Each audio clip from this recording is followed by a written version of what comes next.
किरण classes के YouTube channel पे आपका फिर से स्वागत है। रक्त यानी हम रक्त के बारे में पढ़े हैं। ये पार्ट 2 है। पार्ट 1 वीडियो मैंने यूट्यूब पर डाल दिया जो 30 मिनट का है। उसमें मैंने ब्लड के बारे में बहुत चीज बेसिक बताया है और हम आज अभी देखेंगे रक्त का जो टाइप होता है वो दो टाइप होता है, एक निर्जीव घटक, एक होता है ठोस घटक होता है। ठोस घटक में हम पढ़ेंगे आरबीसी, डब्ल्यूबीसी और प्लेटलेट्स। हम देखेंगे आरबीसी, डब्ल्यूबीसी और प्लेटलेट्स के बारे में हम समझेंगे। इससे पहले वाला जो वीडियो है पार्ट 1, अगर इसे समझना है तो थोड़ा सा आप पार्ट 1 वीडियो को देख लें। उसमें हम बताए हैं मानव बॉडी में ब्लड कितना पाया जाता है, ब्लड सब के कमी से क्या होता है, मानव शरीर में सबसे ज्यादा जो ब्लड को चाहिए तत्व वह कौन सा तत्व है, जो मात्रा होता है ब्लड का रेशियो जो होता है वो कितना होता है बॉडी में, एक वयस्क व्यक्ति की बॉडी में कितना शरीर होता है, वो सब पार्ट 1 में है। यह पार्ट 2 है, तो आप इसे देखिए और समझिए। मैं प्रयास करूंगा इसे समझाने का अच्छी तरह से। तो हम देख लेते हैं रक्त, ब्लड दो टाइप का होता है, एक निर्जीव घटक, एक ठोस घटक होता है। तो हम देख लेंगे, इसे हम बोल सकते हैं सॉलिड कंपोनेंट बोल सकते हैं, ठोस घटक। ठोस घटक में हम देखेंगे आरबीसी, डब्ल्यूबीसी और प्लेटलेट्स। ये जो है डब्ल्यूबीसी, आरबीसी, डब्ल्यूबीसी और प्लेटलेट्स। तो हम स्टार्टिंग से शुरू करेंगे आरबीसी से। आरबीसी के बारे में हम लोग समझेंगे कि आरबीसी है क्या। इसका अगर हम बात करें फुल फॉर्म का तो रेड ब्लड सेल, लाल रक्त कणिका इसको हम बोल सकते हैं।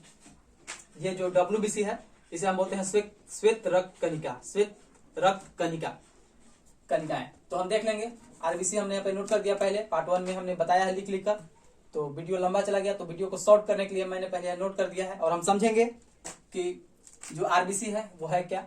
तो आरबीसी के बारे में हम देख लेते हैं। मैंने यहाँ पे लिखा RBC red blood cell, red blood cell है। हम देखेंगे आरबीसी का जो रंग होता है लाल होता है।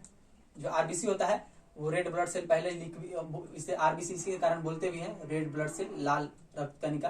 तो आरबीसी का जो होता है रंग लाल होता है, वो होता है हीमोग्लोबिन के कारण होता है। हम याद रखेंगे कि हीमोग्लोबिन के कारण जो होता है मेरा जो आरबीसी होता है रंग, खून का जो रंग होता है लाल होता है। आगे हम देखते हैं, हम बात करें तो आरबीसी का आकार, अगर हम बोले कि आरबीसी जो होता है हमारे शरीर में पाया जाता है, खून में पाया जाता है, सॉरी मानव जो रक्त होता है रक्त में ही पाया जाता है। डब्ल्यूबीसी, आरबीसी, प्लेटलेट्स यही रक्त में पाया जाता है। जो मेरा रक्त है जो एक तरह से बोले तो धमनी शिरा दो परिवहन करने वाला जो मार्ग है वहां से बहते हैं। धमनी में बात किया जाए तो शुद्ध रक्त का परिवहन होता है और शिरा में बात करें तो अशुद्ध रक्त का परिवहन होता है। तो यहाँ हम देख लेंगे वही जो रक्त है शिरा में जो शुद्ध रक्त बहता है उसमें देख लेंगे। आरबीसी का आकार होता है गोल सिक्के की तरह। आरबीसी जो है रेड ब्लड सेल, उसका जो आकार होता है वो गोल सिक्के की तरह होता है। हम देख लेंगे, याद रख लेंगे कि आरबीसी जो होता है उसका आकार होता है गोल सिक्के की तरह। आगे हम बात करेंगे आरबीसी का निर्माण। जो आरबीसी का निर्माण होता है वो होता कहाँ पे है, बॉडी में कहाँ पे होता है, किस जगह पे होता है। तो हम देखेंगे आरबीसी का निर्माण लाल अस्थि मज्जा में होता है। लाल अस्थि मज्जा, अस्थि मज्जा बोला जाए तो बोन, हड्डी के बीचों बीच हम देखेंगे।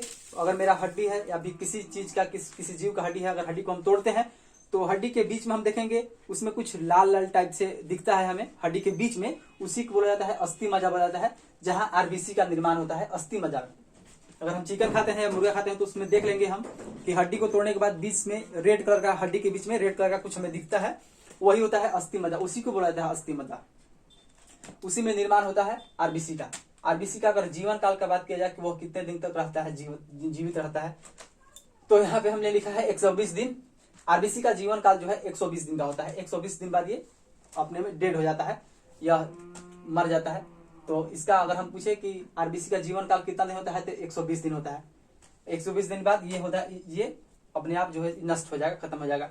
यहाँ पे लिखा है आरबीसी O2 और CO2 का परिवहन करता है। जो रेड ब्लड सेल है ऑक्सीजन और कार्बन डाइऑक्साइड जो है उसका परिवहन करता है। कौन करता है? आरबीसी। तो क्वेश्चन में पूछ दे कि आरबीसी जो ऑक्सीजन है और कार्बन डाइऑक्साइड है उसका परिवहन कौन करता है, तो हम देख लेंगे आरबीसी जो है जो रक्त में पाया जाता है, आरबीसी जो है ऑक्सीजन और कार्बन डाइऑक्साइड का परिवहन करता है।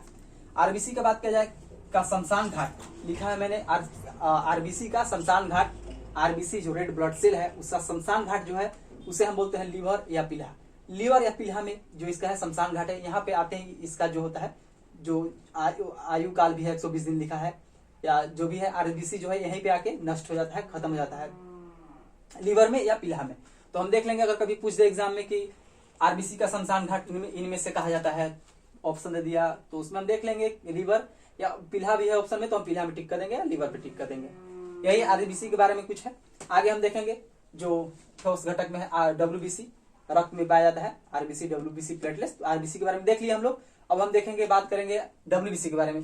डब्ल्यूबीसी जो होता है श्वेत रक्त कणिका, इसे श्वेत रक्त कणिका बोला जाता है। तो इसके बारे में हम देख लेंगे। डब्ल्यूबीसी जो है इसका आकार की बात किया जाए तो हंसुआ की तरह होता है। जिस प्रकार आरबीसी का हमने आकार बताया कि गोल सिक्के की तरह होता है, उसी प्रकार डब्ल्यूबीसी का जो आकार होता है श्वेत व्हाइट ब्लड जो सेल है उसका आकार होता है हंसुआ।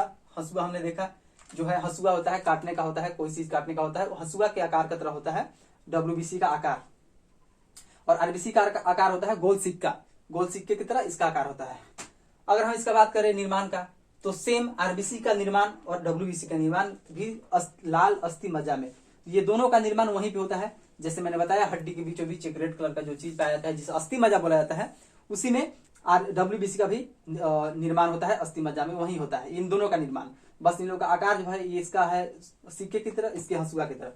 अगर हम जीवन काल की बात करें तो इसका जीवन काल देखेंगे, डब्ल्यूबीसी का जो जीवन काल मात्र 4 दिन का होता है। व्हाइट ब्लड सेल इसका अगर जीवन काल का बात करें तो 4 से 5 दिन होता है, लेकिन जहां तक बुक में दिया है 4 दिन, तो हम देख लेंगे 4 या 5 ऑप्शन में दिया होगा।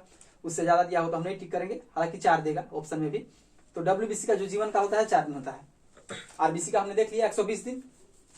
आगे देखेंगे डब्ल्यूबीसी खून में ही मर जाता है। और इसका हम शमशान की बात करें, जैसे इसका शमशान बोले थे कि आरबीसी का शमशान घाट लीवर या पीला को कहा जाता है, तो डब्ल्यूबीसी का शमशान घाट कुछ नहीं है, ये खून में ही अपने आप जो होता है डेड हो जाता है, मर जाता है डब्ल्यूबीसी। तो ये हो गया आरबीसी, डब्ल्यूबीसी हो गया, दोनों को कंपेयर कर दिया हम। आगे बढ़ते हैं, हम देखेंगे प्लेटलेट्स के बारे में। प्लेटलेट्स होता क्या है? प्लेटलेट्स वैसे हम बता दें, प्लेटलेट्स का काम है बॉडी में खून का जो थक्का जमना होता है, इसी के कारण होता है। इसी के कारण जो होता है खून का थक्का जमता है।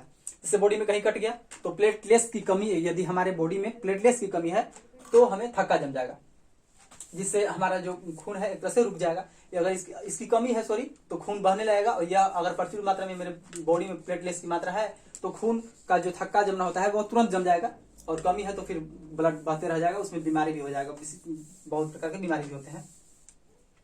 हम आगे देखेंगे तो हम बात करेंगे निर्माण के बारे में। तो इसका निर्माण जो होता है आरबीसी में होता है, जो प्लेटलेट्स का निर्माण होता है रेड ब्लड सेल में होता है इसका निर्माण। आगे हम बात करेंगे कब्र का। इसका कब्र कहाँ है? जो आरबीसी जहां समाप्त हो जाता है तो लीवर में, जो ये लीवर बताए थे आरबीसी का शमशान घाट, प्लेटलेट्स का भी जो कब्र है शमशान घाट है वो लीवर है। लीवर में आने के बाद ये समाप्त हो जाता है। आगे हम लिखे हैं यह खून को जमने में मदद करता है। जैसे हमने पहले बताया प्लेटलेट्स खून को जमने में मदद करता है। यदि ये हमारे बॉडी में कमी, इसकी अगर ब्लड रक्त में हमारा कमी है प्लेटलेट्स का, तो खून का थक्का जमना जो होता है वो कम हो जाएगा। तो मेरा ब्लड अगर कहीं कट गया तो बहते रहेगा, जल्दी बंद नहीं होगा, थक्का जमेगा नहीं।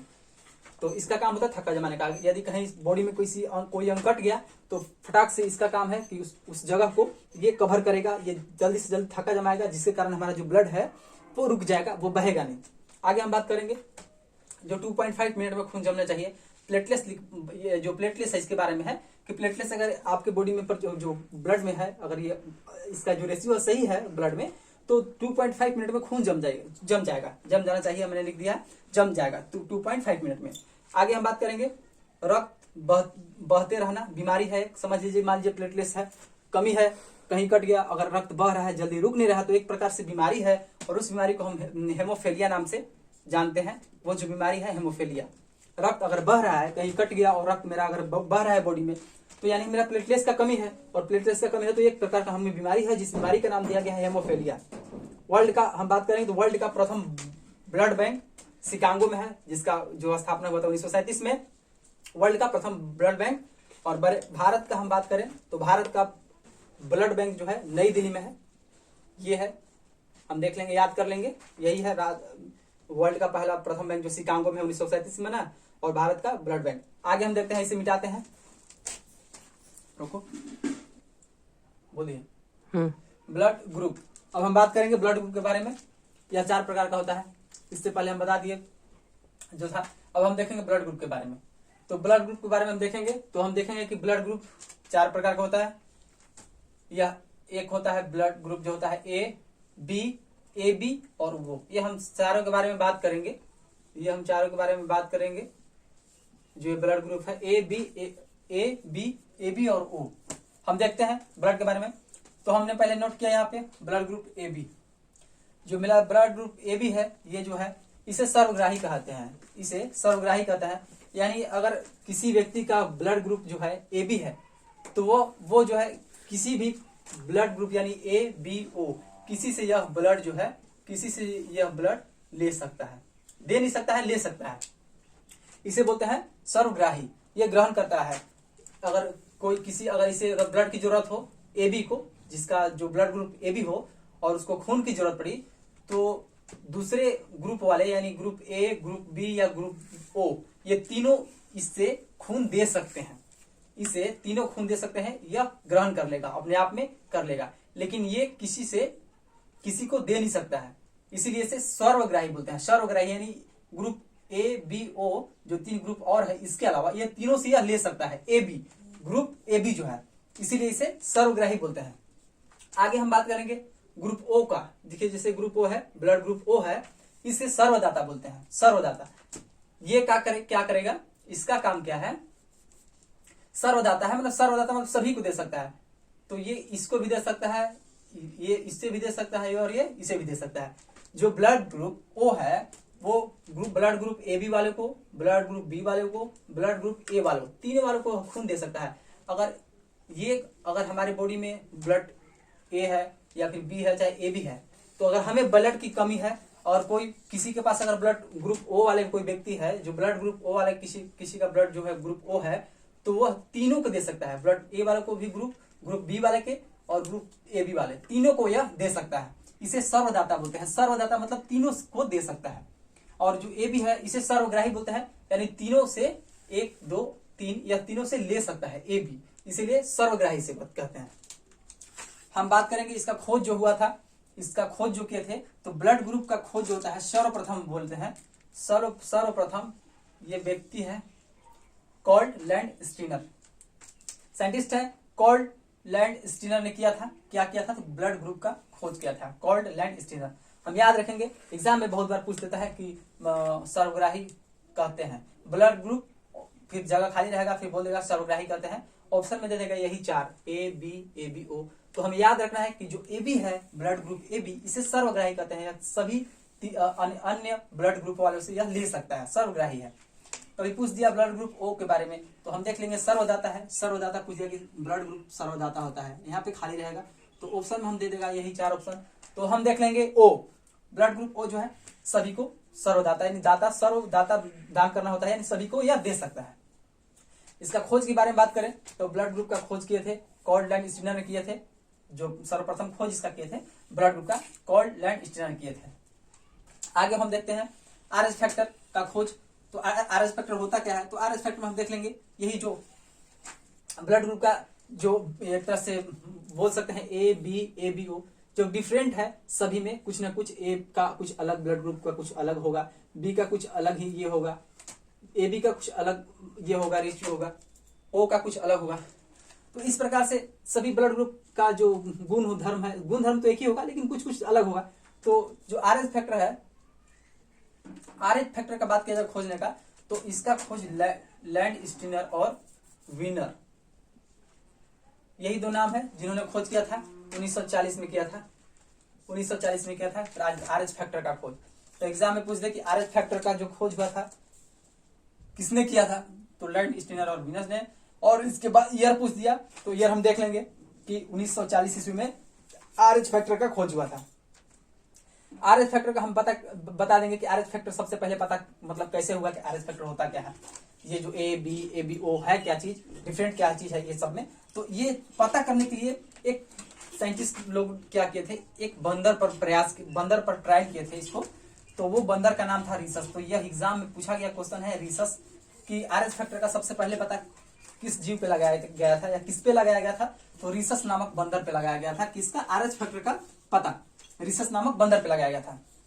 आगे हम देखेंगे शरीर में खून छानने की प्रक्रिया को डायलिसिस कहते हैं। जो हमारे शरीर में खून होता है, गंदा खून हो गया ज्यादा मात्रा में, तो उसे अगर हम छानेंगे तो उसे छानने की प्रक्रिया को बोलते हैं डायलिसिस कहते हैं। ये बोलते हैं डायलिसिस। एग्जाम में पूछ दे कि शरीर में खून छानने की प्रक्रिया को क्या कहते हैं, जो डायलिसिस कहते हैं। जो खून में अपशिष्ट पदार्थ हो जाते हैं उसको छान के बाहर कर देता है और नया खून बनाने में मदद करता है। तो उस प्रक्रिया को बोलते हैं डायलिसिस। शरीर में अगला नेक्स्ट हम देखते हैं, शरीर में खून की कमी होने को एनीमिया या रक्त अल्पता कहते हैं। अगर मेरा बॉडी में खून का कमी है तो एनीमिया और रक्त अल्पता, इसे क्या कहते हैं, शरीर में खून की कमी होने को एनीमिया या रक्त अल्पता यह बोलते हैं। जैसे मेरा शरीर में खून की कमी है तो या हम एनीमिया से ग्रसित है, या उसी को हम एक और नाम बोलते हैं रक्त अल्पता कहते हैं। आगे हम देख लेते हैं, सबसे अच्छा खून की बात किया जाए, सबसे अच्छा खून के बारे में बात किया जाए तो वो पतला खून होता है, गाढ़ा खून नहीं होता है। जो पतला खून, जिस व्यक्ति या जिस मनुष्य के खून जो है पतला है तो खून उसका सबसे अच्छा है। तो इसमें लिखा गया है, जो बुक में लिखा गया है कि सबसे खून जो होता है पतला खून होता है, पतला खून जो होता है सबसे अच्छा होता है। आगे देखते हैं, जो नेक्स्ट जो पॉइंट है इसमें नोट किए हैं, विटामिन B6 और B12 की कमी से खून की कमी यानी एनीमिया बीमारी होता है। ये दो जो विटामिन है ब्लड में, B6 और B12 की कमी से खून की कमी यानी एनीमिया होता है। तो पूछ दे कभी कि एनीमिया जो होता है किस विटामिन की कमी से होता है, एनीमिया जो बीमारी है, तो हम देख लेंगे कि ये जो B6 है, B6 और B12 ये दो विटामिन है, इसके कारण जो होता है खून में एनीमिया नामक बीमारी होता है। और भी है ब्लड के बारे में बहुत चीज हम आगे देखेंगे। और देखते हैं, एक और ऑप्शन मैंने लिख दिया है, जॉन्डिस पीलिया जो होता है, इसका जो जांच होता है वो होता है SGPT की जांच होती है। इसके द्वारा जॉन्डिस या पीलिया हुआ तो ये जांच होता है, जांच का नाम मैंने लिख दिया है। यही है ब्लड आज का चैप्टर। यदि मेरा जो ये मैंने ब्लड बताया यदि आपको समझ में आ रहा होगा तो अच्छा, बहुत अच्छा है। नहीं आ रहा होगा तो हम फिर से प्रयास करेंगे इसे समझाने का। और मेरा चैनल है जिसका नाम है किरण क्लासेस, #किरण क्लासेस, ये मेरा चैनल है। हो सके तो इसे थोड़ा सा लाइक कर दें, शेयर कर दें और सब्सक्राइब कर दें मेरा चैनल को, कि और हम इससे भी अच्छा वीडियो लाएं। अगर कुछ अभी थोड़ा सा त्रुटि हो रहा होगा, बोलने में लैंग्वेज प्रॉब्लम है या फिर जो भी है, तो हम इसे सुधारने का प्रयास लगातार कर रहे हैं और करेंगे। तो आप लोग से अनुरोध है कि थोड़ा सा मेरा चैनल को लाइक करें, शेयर करें, सब्सक्राइब करें और हम अच्छा वीडियो लाते रहें। धन्यवाद, थैंक यू।